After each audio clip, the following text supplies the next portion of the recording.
سڵتان لەبێت بینەرانی کورسات نیوز ناڕۆتۆفی خەم لاڵخێم شەوی پانۆراما پێتان گەشتینەوە بۆ قسە باسکردن لەسەر خواست و گرفتەکانی زیندانیانی سیاسی.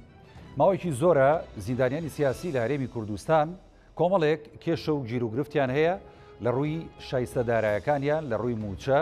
لە ڕووی زەوی وەرگرتن، واروەها لە ڕووی ئەو مافەی کە وەکو شایستەیەک پێیان درابوو کە بۆ ماوەی 10 ساڵ کە پێیان دەوت مینحەیەک وەکو هاوکاری دەدرایە زیندانە سیاسیەکان لە ماوەی 10 ساڵەکەدا پاری خۆیان وەرگرت، بەڵام دوجار حکوومەتی هەرێمی کوردستانەوەی وەستان. زیندانیانی سیاسی لە هەرێمی کوردستان کێشە و گرفتەکانیان ڕوبەڕووی چێ دەبێتەوە. کۆمکاری زیندانە سیاسیەکان چی کردووە بۆ ئەو کێشە و گیر و گرفتانەی کە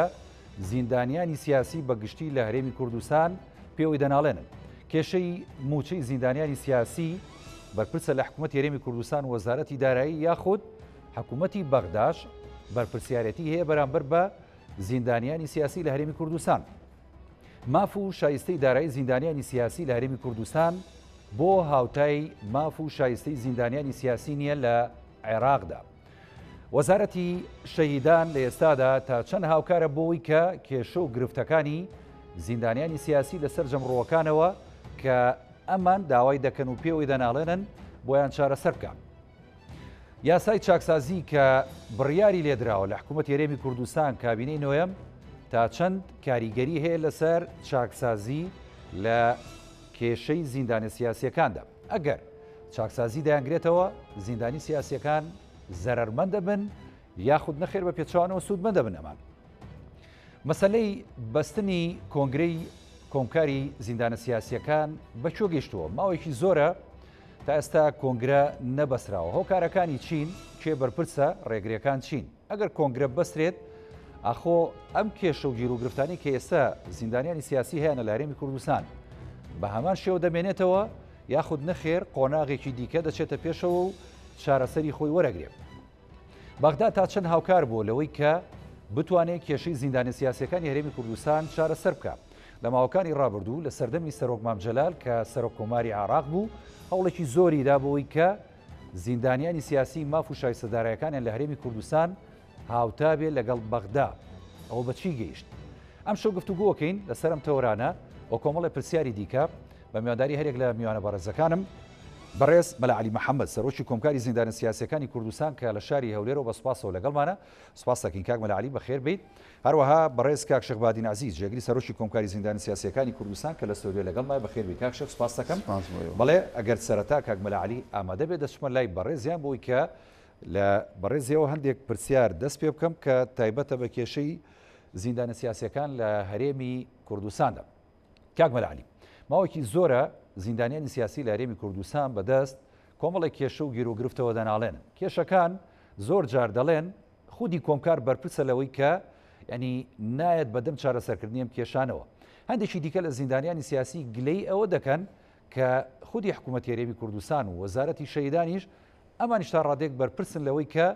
ڕێگری دروستەکەن بۆ چارەسەرکردنی کێشەکانی زیندانیانی سیاسی. بەگشتی جەنابتان لەسەر کێشەکانی زیندانی سیاسی چی ئەڵێن ئەگەر ئاماژەی پێ بدەن؟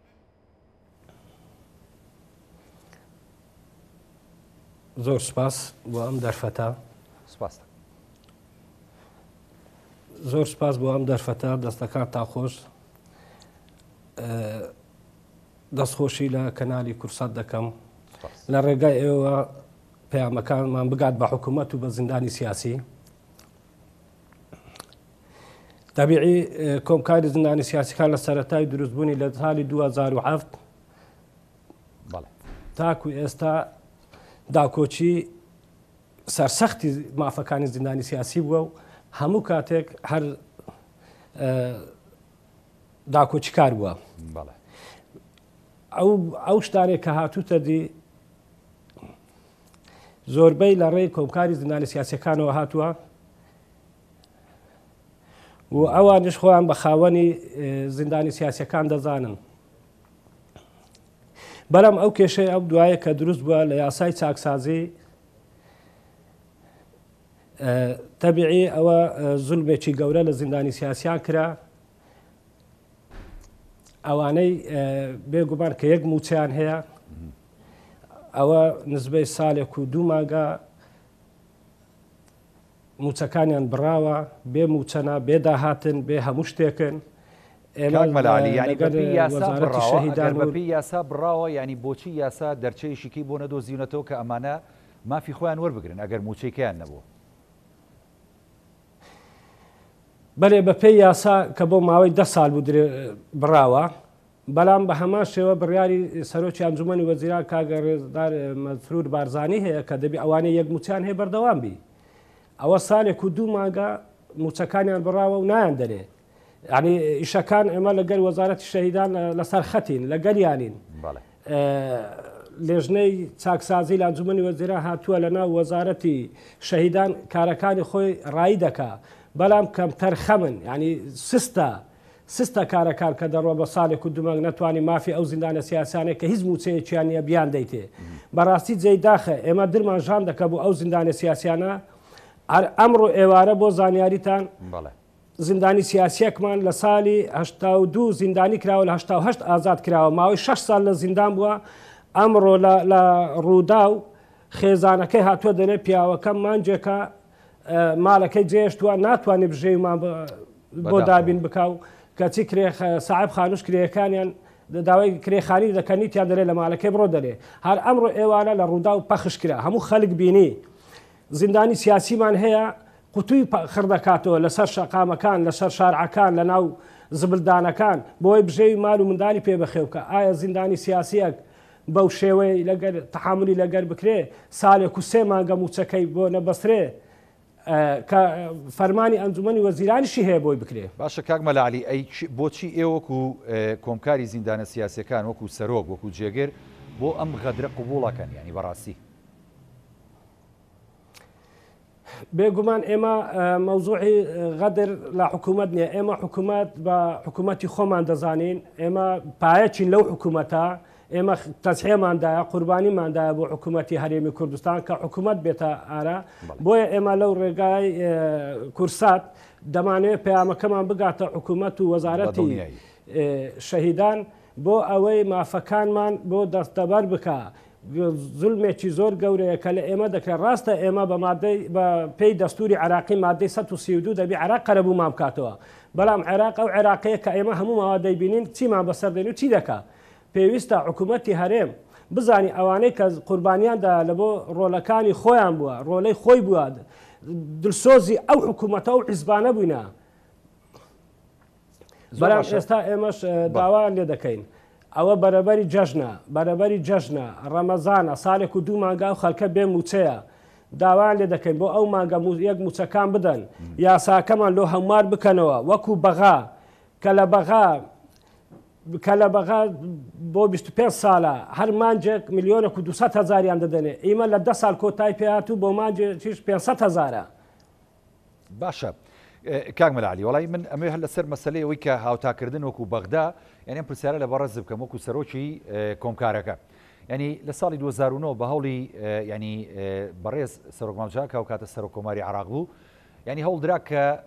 یاسایەک دەربکرێت ماف و شایستەی زیندانیانی سیاسی هەرێمی کوردستان وەکو بەغدای لێ بکرێت و هەوڵدرا نووسنگی شکرایەوە لە هەولێر بۆی کە مامەڵی زیندانیانی سیاسی لە هەرێمی کوردستان ڕایی بکات ینی ئەو نووسنگەیە بۆ نەما ینی بۆ هەوڵ نەدرا کە ئەو هەوڵانی سەرۆک مامجار یابووی لە ڕابردوو جارێکی دیکە لە ئێستادا زیندوو بکرێتەوە ئەم مافە لەگەڵ بەغدایە هاوتا بکرێتەوە لە بەغداش بستەنێت بەڕاستی کێ ڕێگرە کە ئەمە ناکرێت بەێ زۆر ڕاستە ئەو کاتێک کە هەڤال کۆچکرد و مامجرا هەزار ڕەحمەتی لێبی ئەو کاتە نووسراوێکی ئاراستەی نوری مالیکی کرد مواسسەی زیندانی سیاسی عێراقی هەر لێرە مەکتەب تەنسیقی کردەوە لە هەولێر بەڵام ئێوان لەو کەین و بینە بوو لەگەر وەزارەتی دارایی هەرێم کەوتنەوە ئەوان حەلەسات لە 100 بیبڕن بیکەنە 115 ئەوان هەموو شاسە دارەکانمان پێ بدەن دیار بوو لەو ئەوەش حکوومەتی هەرێم ڕازی نەبوو گوتی ئێمە لێرەوە خۆمان دەتاندەینێ و لە یاساکەش بە هەمان شێوە کە مەسعود لە مادەی 6 بەرگەی 3 تەوقیعی کردووە کە بە هەمان شێوەی زیندانی سیاسی عێراق کە هیچمان لەوان کەمتر نەبی و مافەکانمان بۆ دابین بکەن بەڵام ئیتر ئەوە ئێستا دەبینین وا بە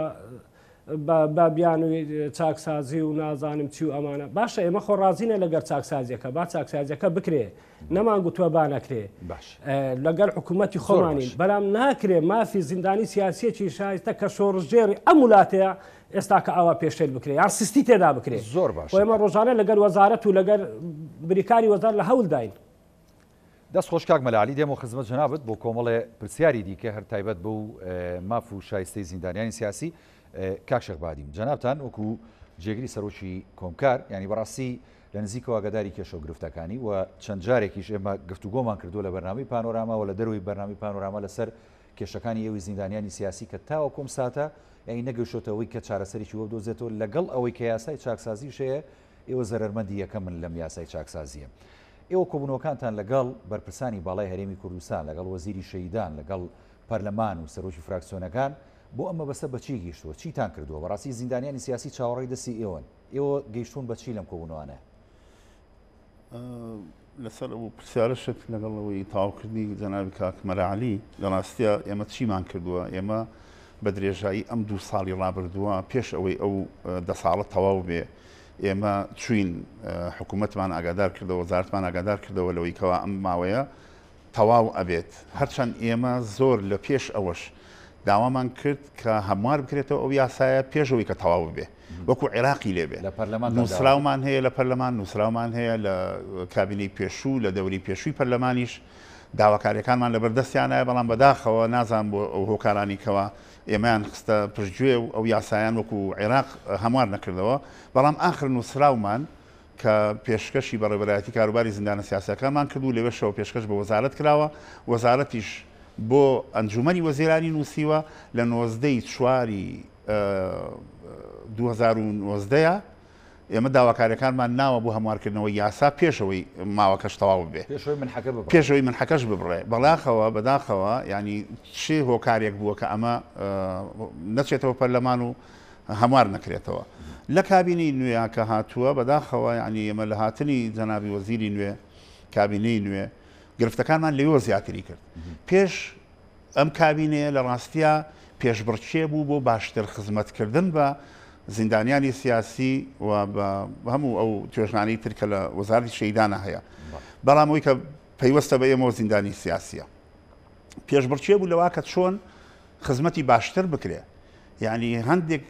لەوە چێ بە پەیڕە و لەگەڵ یاساکەیە هاتبێ کە خزمەتی خوێندکارەکانی زیندانیانی سیاسیان کرد کە لە یاساکە هاتووە تەنها خوێندکاری زانکۆ خزمەتیان بکرێ و بودجیان بۆ دیاری بکرێ لە یاسای ژمارە 11 کۆنا بەڵام لە پەیڕەوی حکوومەتی پێشوو کابینەی پێشوو پەیڕەوێکی تریان هەبوو کە ژمارە 80 بوو خزمەتی زیاتری بە توێژێکی تری زیندانیانی سیاسی کرد کە ناوچە دابڕێوەرنەکانشی ئەگرتەوە بەڵام ئێستا بەداخەوە ئەوانش وەستێنراوە نەک هەر ئەوانەی ناوچە دابڕاوەکان بگرە ئەوانەی ناوچەکانی هەرێمی کوردستانیش لەگەر نازانم ینی چۆنی ناو بنێم ئەم وەزارەتی کە هاتوۆتە سەرکار باشانی کاگە شەکانی منەمە پرسیارەکەەوە هاکەم لە جەنابەت کێشەکە مەسەلەم یاسای چاکسازیە کە ئێوەی گرتوۆتەوە ئێوەی بێبەش کردووە بە تایبەتی وەکو ئەو کۆمەڵە زیندانە سیاسی کە یەک موچیانەیە یاخود ڕێگریەکان لە ناو خودی وەزارەتی شەیدان و ئەنفالکراوانی حکوومەت هێرمی کوردستانەکە بۆ دروستەکان لە پەرلەمان و لە حکوومەتیش لە وەزارەتیش پەرلەمانیش هەر بێبەش نییە لەو غەدرێکە لە زیندانیانی سیاسی کراوە ئێمە لە دەوری پێشووشا داوامان کرد کە زیندانیانی سیاسی بەدەربن لەو یاسای چاکسازیە چونکە ئێمە وەکو تێکۆشەر لە هەرێمی کوردستانە خەباتمان کرد و خزمەتمان کردووە ینی مە توێژێک نین کە قابلی ئەوە بین بخرێنە بەر چاکسازی ئەم یاسای چاکسازیش ئێمە خۆی زلاریمان نییە لەوەی کە یاسای چاکسازی بەڵام بڕگەکانی زۆرن یاسای چاکسازی بۆچی هەمووی کورتکراوەتەوە لە زیندانیانی سیاسیە یاسای چاکسازی مەگەر قەرار نەبوو پلە باڵاکان بگرێتەوە مەگەر قەرار نەبوو سنوورەکان بگرێتەوە مەگەر قەرار نەبوو یاسای چاکسازی کۆمەڵێک لە بندیوارەکان کە ناو ئەنێن ئێستا بۆچی هەمووی قەتیس ماوە لەوەی کەوا غەدرە قورسە لە زیندانیانی سیاسی بکرێ ئەم یاسایە کە هاتووە ینی بەستەنها لە وەزارەتی شەیدان نابێ قەتیس بمێنێ بەگشتی کە وەکو جەنابتان و کاک مەلاعالی ژاماژەی پێدا کە ئەم غەدرە گەورەیە کرێ لە ئێوەی زیندانیانی سیاسی بەگشتی ژمارەتان چەنە ینی وەکو زیندانیانی سیاسیانی هیچ ئامارێکە لە بەردەسە بەڵێ ئامارمان هەیە بەڵام ئەو ئاماری پرسیارەکەم ینی بزانین بۆ نمونە ئێوە ڕێژەتان چەنەوە ئەو موچەی کە ماگانە ئەدرێ بە ئێوە چەند ئەکات ینی ئەوەندە زۆرە لەسەر حکوومەت وا بڕیوێتی وەسە ئەتوانین بڵێن ئەمە چاکسازی تیا کردو سوودی هەیە بەلای ئێمەوە زیندانیانی سیاسی ناکرێ بە ڕێژە لەگەڵ بوجە و حساباتی حکوومەتە ئەژمار بکرێ ئێمە کە زیینوین هەرو شەهیدەین کەوا هاوڕێکانمان شەهید بوون ئێمە زیینوین ینی ئەکرێ ئێمە بەوە حساب بکرین کە پاکسازی بکرین و چاکسازی لە ئێمە بکرێ ینی ئەو بوجەیە ئەکرێ لەسەر ئێمە حساب بکرێ بۆ کولوکە لە بەریتری حکوومەت دەگەر کورتێنانیشی تابێ یا ئەبێ لە شوێنی ترەوە بێت بۆ خزمەتکردنی زیندانیانی سیاسی ینی بەڕاستی ئەوە ئەبێ بە دەربێ زیندانیانی سیاسی لەو حساباتی حکوومەتە ئێمە نەبە دە ساڵەکە ڕازین کە ڕازی نەبووین هەر لە سەرتاوە داوامان کردووە کە بەڕاستی تا ئێستاش چاوەڕی وەڵامین بەداخەوە کە بڕاوە بەداخەوە کە بڕاوە بەڵام ئەمەی کە بڕیوێتی جەنابی وەزیر ینی لەگەڵ ڕێز و حرمەتم بۆی بەس هەر لەسەر ڕیتمی ئەندام پەرلەمانێتەکەی جارانی ئێستش ئەبێ وابزانم دەست بەرزکاتەوە کە پرسیارێ بکایە دەست بەرزکاتەوە یا بابەتێک تەڕحکە بەڕاستی گلەیم لێتی یعنی ئمە وەزارەتە وەزیر جێبەجێکارە نابێت چاوەڕێ بێ لەم و لەو یعنی ڕۆسەد وەرگێ ئایا چی بکایە چی نەکە لە کۆبوونەوەی هەفتەی ڕابردووە لەگەڵ جەنابی وەزیر گەشتن بە چی ینی ئەو چی وەڵامی هەبوو ئێوە ئەو گوێی لە قسەکانمان گرت بەڵام ئەو ڕیتمی کە خۆی گرتوێتی بەپێی ئەو ئەڵێ من ئەبێ وردەکاری پیا بچمەوە بەو یاسایانە ئەفۆن ڕەمەزانیتر لەش ساغی کاکشە ئێمە داوای لێ ورد نەکەین ببوودا بەڕاستی یعنی پیاچوونەوە بەو فایلانەی کە دوو حکوومەت ئیشی لەسەر کردووە ئەم زیندانە سیاسیانە 10 ساڵی پێش ئەوە مافیان وەرگرتووە یعنی ئەگەر کەسێک بێت تانەبا لە ئەم یاسایە لەم پشڕاستکراوانی زیندانیانی سیاسی ئەبێ لێژنەیەک بێ باڵاتر لەو لێژنانەی کە ئەنجومەنی وەزیرانی پێشوو دروستی کردووە کە پێشتر بە لێژنە ئەمە نەکراوە بەڵێ لێژنەکە ئەندامی وەزارەتی ناوخۆی تایە ئەندامی وەزارەتی شەیدانی تیا بووە ئەندامی وەزارەتی دارایی تیا بووە ئینجا نوێنەری ئەنجومەنی وەزیران و دادوەرێکی باڵای هەرێمی کوردستان لەو لێژنایە بووە یعنی ئەم تانەی جەنابی وەزیر لە خودی ئەو دادوەرانەیە یعنی باڵاترە لەو یاسا و ڕێسایی کە پێشتر یاسای خۆ ئەمەی کە جەنابی وەزیری شەیدانی ژێکا ینی لە ڕووی سیاسی و لە ڕووی ینی یاساییەوە ئەمە زۆر گونجاوە بەڵام ئێوە بۆ ترستان هەیە لەوەی کە جەنابی وەزیر بەم شێوەیە ئێوێ ئەو پاکسازیە بکە لە نێو ژماری زیندانیانی سیاسی ئەوەی کە ئیکا ئێمە من خۆم وەکو جێگری سەرۆکی کۆمکاری زیندانە سیاسەکان وەکووە نایبینم کە پاکسازی تیا بکە ئەمە ئازاردانێکی زیندانی سیاسی مەرامێکی لە پشتەوە ئەبینم ئەجینا ناکرێت ساڵێک و دوو مانگ ڕەنگە خۆش نەبێ مەرامەکەم لەوە چێک ئەگەر جەنابی وەزیر لەم تێبگات دەگەر ڕاستە و خۆش نێڵێم بەڵام ئەمە ناکرێت زیندانی سیاسی کە لە بەغا پژڕاست کراوەتەوە فیلەکەی دۆسیەکەی لەوێ پژڕاست کراوەتەوە هاتووە لێژنەی هەرێمی کوردستان پژڕاستی کردوێتەوە هەموو یاسا و ڕێسا دادوەریەکانی بڕیوە ئێستا کەسێکە بێتانەبالەوە ئەبێ زۆر باڵاتر بێ لەو لێژنەیە باڵاتر بێ لەو دادوەرە مەسلەیە بەو شێوەیە بێت داوامان کردووە پێشمان و تۆ کە ئەوەی کە کراوە پیاچوونە بۆوانە نکاتەوە کە لە بەغا کراوە بەڵام بەداخەوەڵی دیسانەوە بێ بیان نێرمەوە بۆ بەغا پیاچوونەوە پیا بکرێویش بەغاش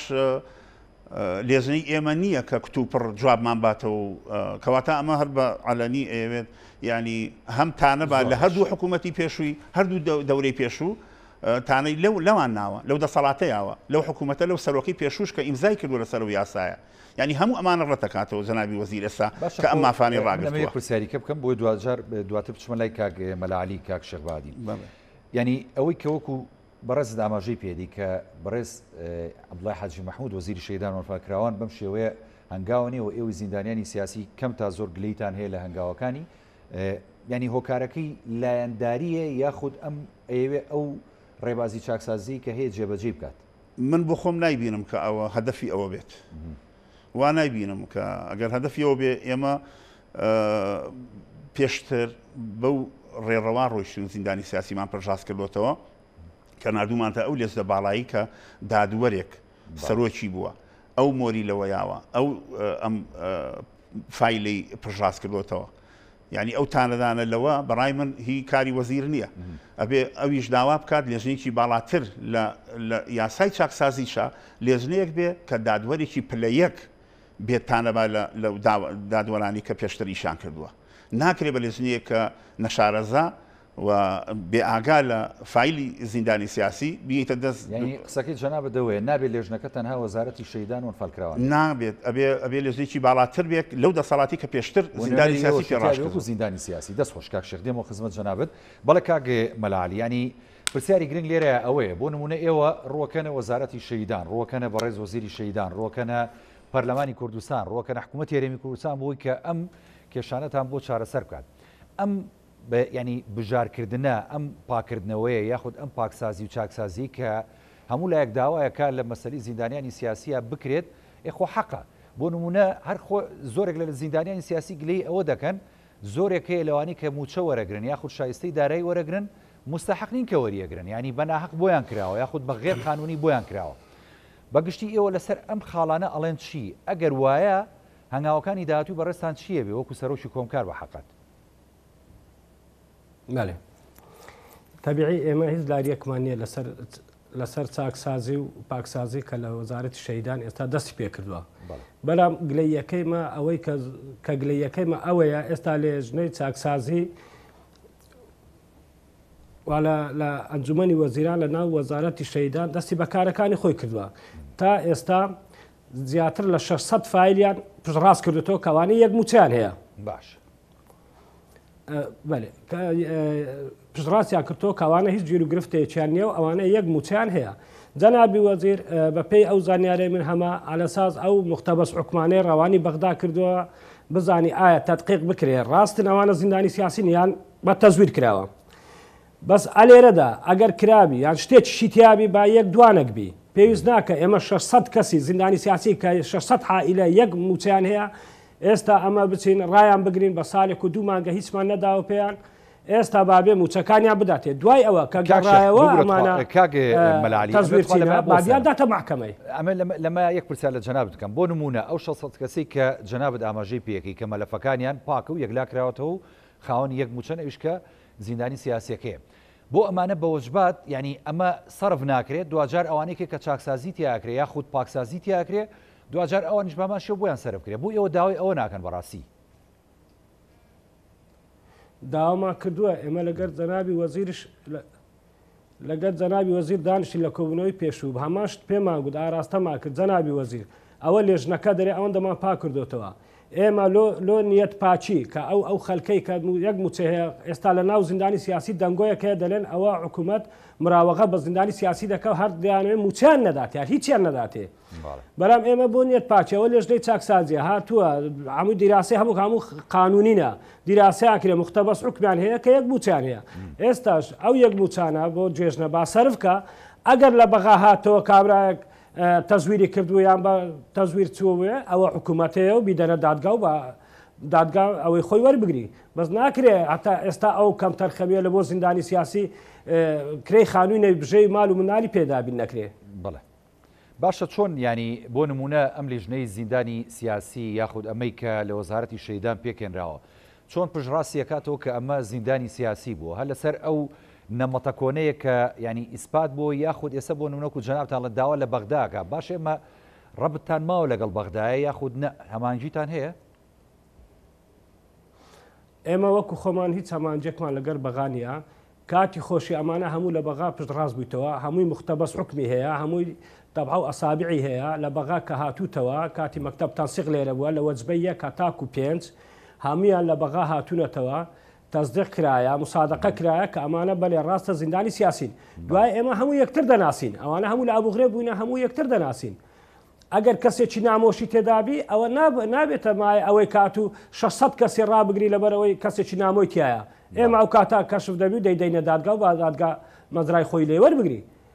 بەڵام ناکرێ ئەمە ئەو مختەبەس حکومانە هەموو لە ناون هەموو کەسانی شۆڕژێر و قارەمان و لە پەتی سێدارە گەڕانەتەوە و چوونەتە ئەبوغرێب و مختەبەس حکمیان هەیە بەلگەی مەلموسیان هەیە هەمویان لە ناو فایلەکانیان و ئەو لێژنەیە کە لە ئەنجومەنی وەزیرانی شاتووە پێکدراوە لە ناو وەزارە شەیدا ئەوانش تەزدیقیان کردن ئەوانە ڕاستە بەرێ. کاگێ مەلاعلی ینی ئێمە هەمومان نەزانین ئێوەی زیندانیانی سیاسی ینی لە بیر و بۆچوونە جیاوازەکانە لەلایەنە جیاوازەکانن ینی فرە ڕەنگ و فرە دەنگن و هەمووتان ینی بۆ نمونە لە هەموو لایەنەکانەوە ئەم هاوکاریە دەتانگرێتەوە. ئێوە کە ڕۆکەنە پەرلەمانی کوردستان ڕۆکەنە فراکسیۆنە جیاوازەکانی پەرلەمانی کوردستان کاردانەوەی ئەمان چییە بەرامبەر بە داوا و خواستەکانی ئێوە بەرامبەر بە چارەسەرکردنی کێشەکانی ئێوە هەڵوێستیان چۆنە بەڕاستی بەرامبەرتان؟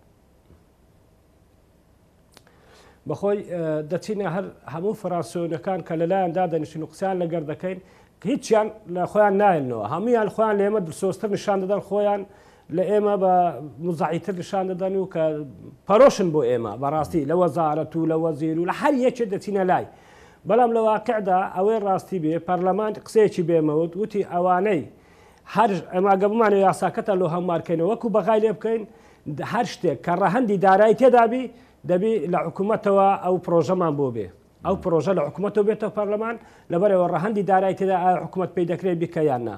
ئەویش داوامان لە وەزیری شەیدان کرد دەنابی وەزیر ئەویش گوتی لە دوای چاکسازی شاڵە ئەوەتان بۆ دەکەم و زۆر بە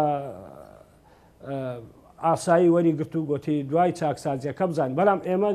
کەمتەر لە گرەیمان هەیە ڕەخنەمان هەیە لەو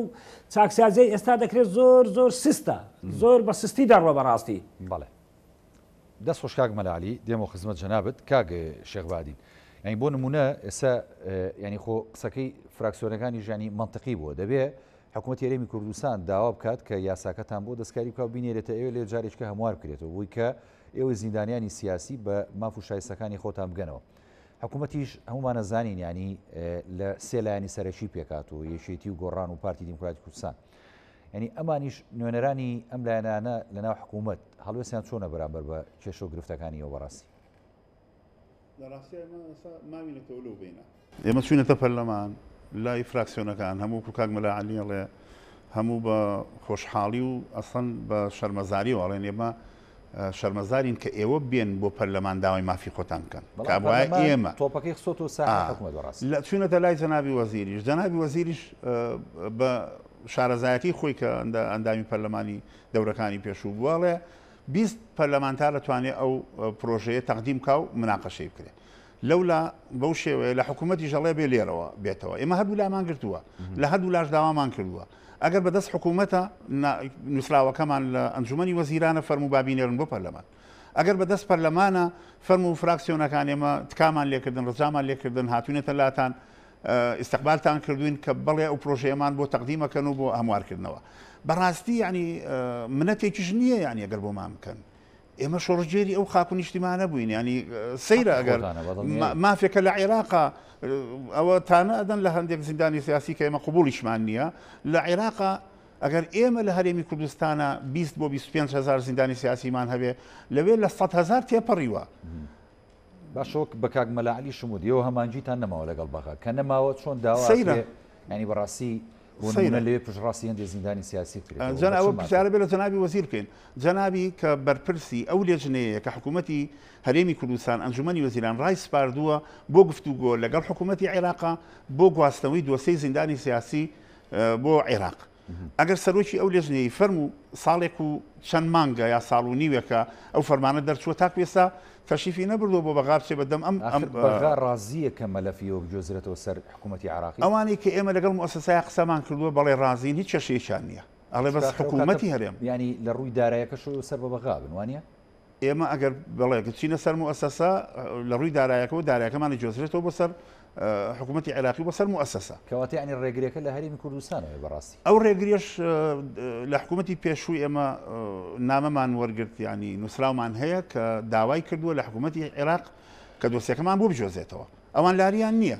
بەڵام ئەوەی کە ئێستا گرفتمان هەیە لە ڕاستیە کە جەنابی وەزیر سەرۆکی ئەو لێژنەیە ئەبێ ئەو چێ بەدەم ئەم گواستنەوەی هەموو سەرجەم مافهوم امتیازاتی زیندانی سیاسی نەک ئێستا وەکو کاک مەلاعلی ئیشارەی پێکرد بەڕاستی هەندێک لە زیندانیانی سیاسی ینی مماتەلەکردن بە مافهوم امتیازاتی زیندانی سیاسیەوە تۆ ئێستا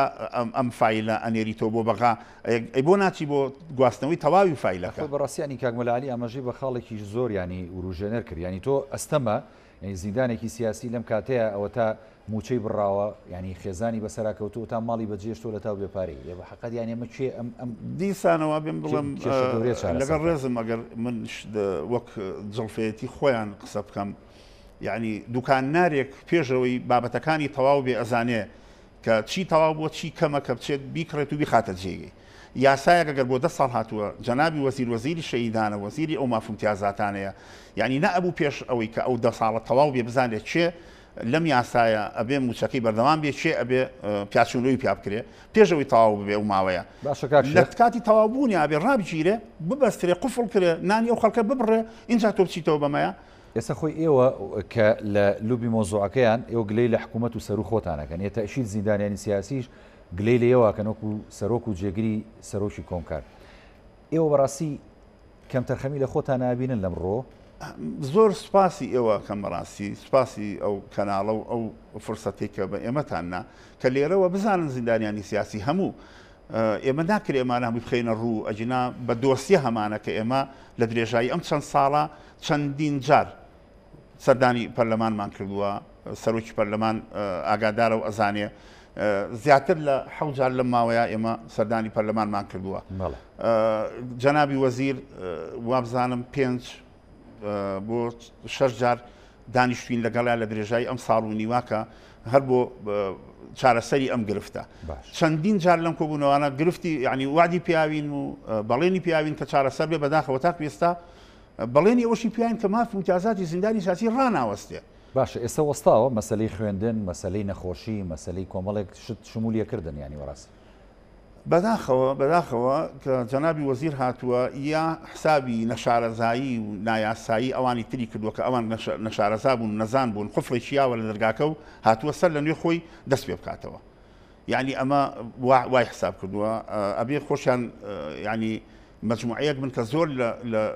حکوومەتەکەی پێشوو لە وەزیری پێشوو شارەزاتر و بلیمەتر بن هەم لە ڕووی یاساییەوە هەم لە ڕووی دادوەریەوە کە بێن بچنەوە بەناو ئەم بابەتەی کە ئەوان غەدریان کردووە ئەو حکوومەتە کەم تەرخەم بووە یاخود زیادەڕەوی کردووە ئەم بێت چارەسەری بکە کە ئێمە هەرگیزەوەمان قبوڵ نییە واژ نییە یعنی ناکرێت 10 ساڵ ئەو مافوم امتیازاتانە بەناو ئەم هەموو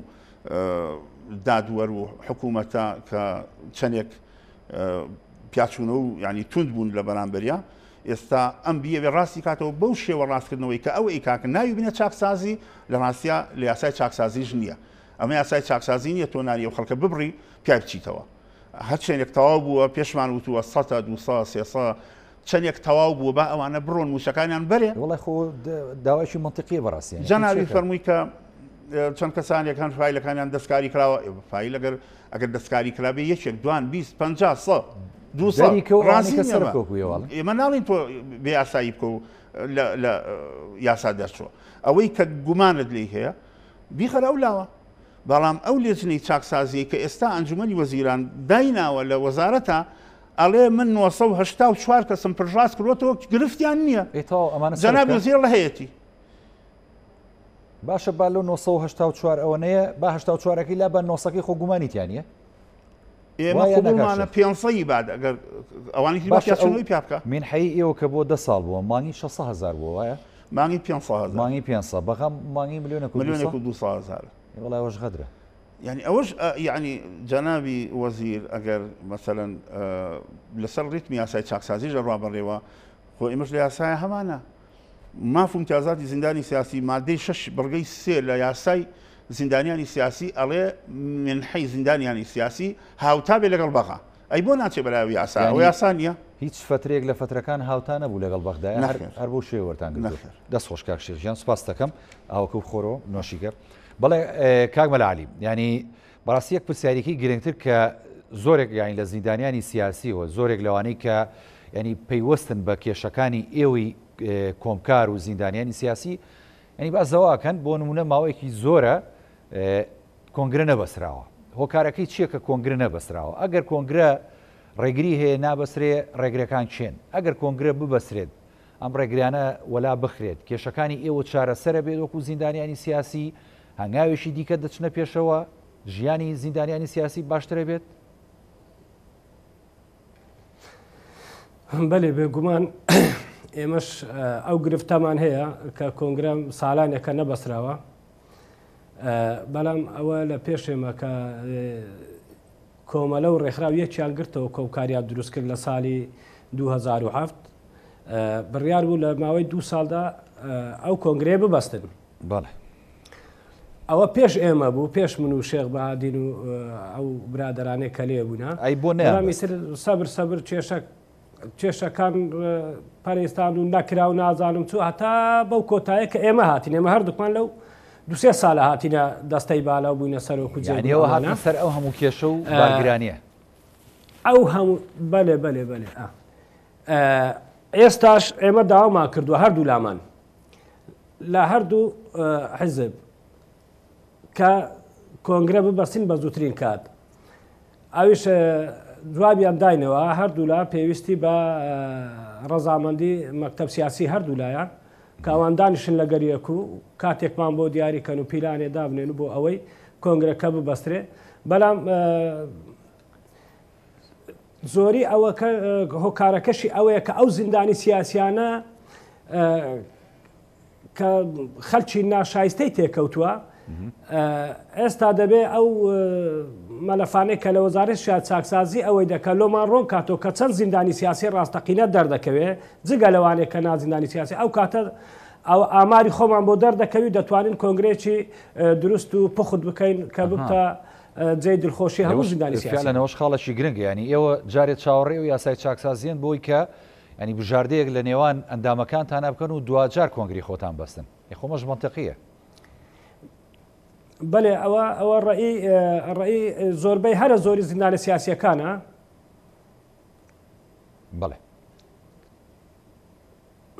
بەڵێ کاکمەلە زۆر باش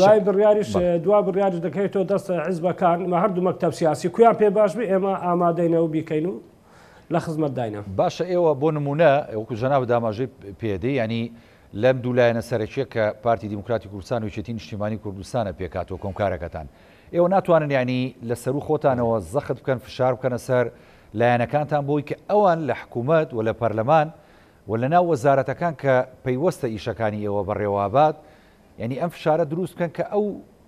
ڕێگریانە لە بەردەم ئیش و کارەکانی زیندانیانی سیاسی لابەرێ ناتوان ئەمەش بکەن. بەخوای ئێمە کردومانە توینەتە هەردوولایەن ئەی بۆ ئەنجامی نەبوو بە جێماعی ئێمە لێرە وەفدێکمان ڕۆشتین چوین لە سلێمانی کۆبنەوەمان کرد و داوامان کرد کە فشار بکەن لە ئەندام پەرلەمانەکان و لە وەزیرەکان و لە حکوومەت بکەن. لێرەش هاتوونەوە لێرەش لەگەر مەکتەبی ناوەندی خۆمان دەستەی ڕێکخراوە جەماوەری پیشەکان هەر جەماعەتی برادەران هاتوونە لەگەڵمان بە هەمان شێوە کۆبنەوەمان کردو فشارمان کردو و نووسرامان ئاراستە کردینە ئێمە هەموو شتێکمان کردووە. باشە یەک مەسەلێکی گرنگتر کە کاکشێخی ژاماژەی پێە کە ئێوە داواتان کردو بۆ نمونە بخێنە سەر بەغدا ینی ئەمەیان بەچی ئەگات ئەتوانن لە ڕووی یاساییەوە ئەمە گونجاوە ئەگەر بکرێتە سەر بەغدا ئێوە کێشەتانی تر نامێنێ؟ بێگومان ئەگەر ئێمە بکەینە سەر بەغدا مافەکانمان وەکو بەغای لێ دێت ئێستا لە بەغا زیندانی سیاسی لەگەر ئێمە کە ناویان پشتڕاست کراوەوە زیاتر لە 200 میلیۆن دیناریان وەرگرتووە. ئێمە لە هەرێمی کوردستان بەو 10 ساڵە تقریبا 55 میلیۆن دینارمان وەرگرتووە یعنی فەرقەکەی 170 میلیۆنە. ئێمە ئەگەر بکەینە سەر بەغدا بەپێی دەستوری عراقی مادەی 32 عراق ئێمە ئیسراحەت دەکەین وەکو وانمان لێ دێ بەڵام لێرانە لە هەرێم نازانم ینی وەفدی هەرێم ئۆکەی حکوومەتی سەرۆکی حکوومەتی هەرێمیشمان هەیە کە نووسراوی ئاراستەی بەغا کرد ئێمە لە ئاریمانیە زیندانی سیاسەکە بکەیت سەر بەغا بەڵام لێرە نازانی وەفد پێکاتیە لە ڕێگای حکوومەت و نوێنەراتی حکوومەتی هەرێم دەبی ئەو بابەتە بورژێنێ بچیتە ناو مەوزوعاتەکان دەبی لێرە حکوومەتی هەرێم ئەو هەنگاوە بنێ بەڕاستی. ئەی خۆتان نەچون تا ئێستا بۆ بەغدا لەگەڵ بەغدا قسە بکەن لەگەڵ ینی ئەو ڕێکخراوی کە ئەوێ با بەڕێوە زیندانیانی سیاسی لەگەڵ ئەوانی شاخصەتان نەکردووە؟ ئێمە وەکو کۆمکار نەڕۆشتینە بەڵام بە تاقە شەخصی و بە ڕێی برادراتی بە تەلەفۆن و بۆوانە بەرێ قسەما کردیا ئەوان دەڵێن دەبێ حکوومەتی هەرێم لەگەر حکوومەتی بەغدا ڕێکەوتن بکە ئەو کاتە ئێوە دەکەونە سەر بەغا. باش دەست خۆشکاک مەلعالی سوپاس دەکەم دێمە خزمەت جەنابەت بۆ دواوتە بەڵێ کاک شێخ بەهادین ینی مەسەلەی با لەسەر خودی ینی کێشەکانی ناو کۆمکارەکەش قسە بکەم بەڕاستی وەکو لە کاک مەلاشم پرسی ینی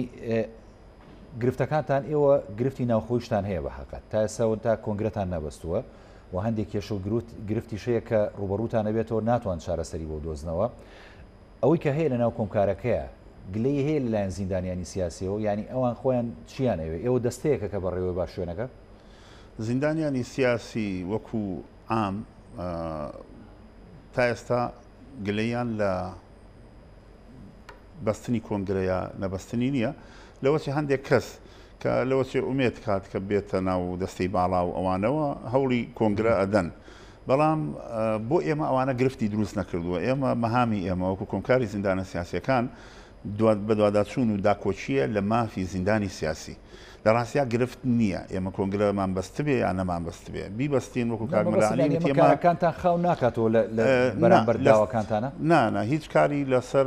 ڕوتی کاری ئێمە نەکردووە ئێمە لەگەڵ هەردوو حیزب کە چوین بەردەوام بە هاوبەشی چوینەتە مەکتەبی تێکۆشەران و چوینەتە مەکتەبی ڕێکخراوەکانی برادەران قسەمان کردووە لەسەر هەموو بابەتەکانی زیندانی سیاسی و ڕاستە ئەوەی کە مەسەلەی بەشداربوون لە ناو کۆنگرەیە ئەمێنێتەوە بۆ پاکسازیەکی زیندانیانی سیاسی ناکرێ ئێمە سەرجەم ئەم هەموو 25,000 زیندانی سیاسیەکە ئێستا هەن بیان خێنە ناو بڵین پرۆسەی کۆنگرە و هەڵبژاردنەوە ئەبێ دەستە بژێر بێت دەستە بژێریش بێ ئەوەی کە ئێستا هەمانە وەکو پژڕاستکراوە کە جەنابی وەزیر تا ئێستا دانی بەوانە ناوە بەداخەوە گرفتی بۆ ئەو زیندانە سیاسیانە دروست کردووە 5216 کەسمان هەیە ئەمانە حکوومەتی عێراق و حکوومەتی هەرێم و دادوەرەکانی هەرێمی کوردستان دانیان پیاناوە کە ئەمانە هیچ گرفتێکیان نییە و 10 ساڵیش موچیان وەرگرتووە ئێستا جەنابی وەزیر ئەمانی قوفڵ کردووە ڕایگرتووە هەموو مافۆمتیازاتێکی ڕاگرتووە ئێوە پیاچوونەوە بکات بەما چ پیاچوونەوەیەک ئەتەوێ دیسانەوە جارێکتر ئەمانە بنێری تۆ بۆ بەغا ئەو بەغایی کە تۆ جارێ هێشتا یەک جار نەچوویت گفتوگوی لەگەڵ بە تاکید کاتی زۆرەوێت چۆن ینی تاوەکو جەنابەت و کاگمەلاش ئاماژیان پێدا ساڵێک و ئەوەنەیە و ئەم موچەوە سێنراوە هەنگاوێک نەنراوە ئێستا ئەمە بنێریتە بەغا و بەغا بینێرێتەوە بۆ تۆ تۆش بیخەیتە ڕێمە چەنی ئەوێت یعنی بەڕاستی ینی تۆ هیچ ئەترافێک بۆوارش ناکەی لێژنەیە کە ئەنجومەنی وەزیران دروستی کردووە بە لەسەر یاسای چاکسازی ئەوان ئەڵێن بە ئێمە لە کۆبوونەوەکە لە بەردەمی جەنابی وەزیرا پێی وتی ئەو 1984 کەسەی کە ئێمە وەکو لێژنی چاکسازی پژڕاستمان کردوەوە دۆسیەکانمان سیر کردووە هیچ گرفتێکی یاساییان نییە کە ئەڵێ پژڕاستمان کردوەوە ینی یەک موچیان هەیە بەس ئەم موچیان یەک موچیان هەیە هیچ گرفتێکی یاساییشیان نییە ینی دۆسیەکەیان گرفتی تیان نییە ئەمەی کە جەنابی وەزیر ئەڵێ گرفتی تایە حالیان کە من و تۆ گفتوگۆکەین تا ئەم ساتە مانگانە چەند کەس موچە وەرەگرێت لە زیندانیانی سیاسی ئەم مانگی کە ڕابرد کۆتا مانگ بوو کە زیندانیانی سیاسی ئەوانی کە مابوون بڕگەیشان لە وەجبەی هەشت ئەوانیش کۆتاییان پێهات بەداخەوە ینی ئەبوایە پێشتر ئێمە گەر مەسەلەی چاکسازیە پاکسازیە ئێمە لەگەڵ بەڕێوەبەرایەتی کاروباری زیندانە سیاسیەکان پێش 4 ساڵ لەمە و پێش بە تۆماری هەموو ناوەکانی زیندانیانی سیاسی یاومانە بە دەستگای زانیاری و دەستگای پاراستن کە ئەگەر تانەیان لە یەکێک لەم زیندانیانە هەیە ئەوان بێن حکوومەت بێت بەرپرسیارەتی وەگرێتەوە شێخ سوپاس دەکەم دواوتت بەڵام زۆر بە کوتی ئەگەر پێم بڵێ سوپاس دەکەم وەڵاهی دواوتەم ئەوەیە کە جەنابی وەزیر سەرۆکی ئەو وەفدەیە کە بچێ بۆ بەغداد بچێت بەدەم کارەکەیەوە دۆسیەکەی زیندانیانی سیاسی بەرێت لەوێ یەک لای کاتەوە و ئەگەر ناکرێ یاسای ماف و امتیازاتی زیندانی سیاسی ئەبێ هەموار بکرێتەوە ئەبێ هەوڵبن چه حکوومەت و چه پەرلەمان دەست خۆشە کاگێ مەلاعەلی بە کورتی لە ماوەی ئەگەر 30 چرکە کەمتریش بێت دواوتەی خۆت بڵێ سوپاس دەکەم زۆر سوپاس وەڵای من لێرە پەیامێک داوای لە وەزیری شەهیدان دەکەم بکار بۆ خاتری مانجی ڕەمەزانێ ئەوانەی کە یەک موچیان هەیە موچەکانیان پێ بدا لەبەر ئەوەی زیندانی سیاسی زۆر هیلاکن هەمووی پەککەوتەنە هەمووی ناتوانن ژیانیان پەیدا بکەن داوا دەکەم ئەو مانگە بۆیان ببەستی زۆر سوپاسی دەکەین دەست خۆش سپاس بۆ کاک مەلاعەلی محەممەد سەرۆکی کۆمکاری زیندانە سیاسەکانی کوردستان کە لە شاری هەولێر لەگەڵمانە بووی لە بەرنامەی پانۆراما سپاس بۆ کاک شەخبادی عەزیز جێگیری سەرۆکی کۆمکار کە لە سۆدیۆ لەگەڵمان بووی سپاس بۆ ئێوە بەڵێ بینەرانی بەڕێز هەڵقەم شەی پانۆراماتان پێشکەش کرا خواتان لەگەڵ